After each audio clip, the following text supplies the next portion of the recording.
Iran Israel ১২ দিনের ভয়াবহ যুদ্ধে একে অপরের বিরুদ্ধে শত শত ক্ষেপণাস্ত্র ছুড়েছে। তেহরানের অসংখ্য মিসাইল তেল আবিবে আঘাত হানতে সক্ষম হয়। অস্ত্র সংকটে পড়লে যুদ্ধের মাঝেই ইসরায়েলকে অস্ত্র সরবরাহ করে মিত্র যুক্তরাষ্ট্র।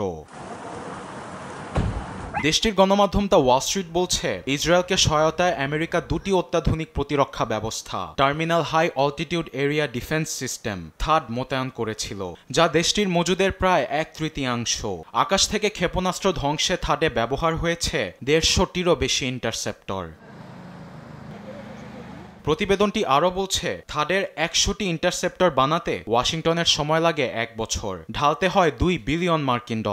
একই সঙ্গে ইসরায়েলকে দেয়া পেট্রিয়ট প্রতিরক্ষা ব্যবস্থার পাশাপাশি নানা ভ্যারিয়েন্টের ক্ষেপণাস্ত্রের রসদ যুক্তরাষ্ট্রের কমে গেছে। এদিকে ভয়াবহ যুদ্ধের ৪০ দিন পার হওয়ায় শুক্রবার জনসম্মুখে আসেন ইরানের সর্বোচ্চ নেতা আয়াতুল্লাহ আলী খামেনি। বলেন, তেল আবিব এতে কোনো লক্ষ্য অর্জনে সক্ষম হয়নি, বরং এতে ইরানের সামরিক ও বৈজ্ঞানিক শক্তি আগের তুলনায় আরও শক্তিশালী হবে।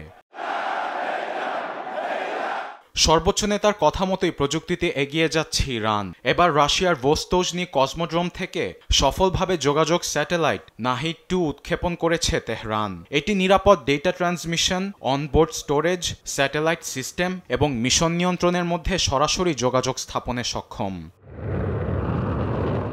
এদিকে পরমাণু ইস্যু নিয়ে জার্মানি, ফ্রান্স ও যুক্তরাজ্যের সঙ্গে শুক্রবার বৈঠক সেরেছে ইরান। এ বিষয়ে দেশটির উপপররাষ্ট্রমন্ত্রী কাজেম ঘরিবাবাদি বলেছেন, E3 দেশগুলোর সঙ্গে খোলামেলা ও গঠনমূলক আলোচনা হয়েছে। আরবেদ আফসার, নিউজ ডেস্ক, দেশ টিভি।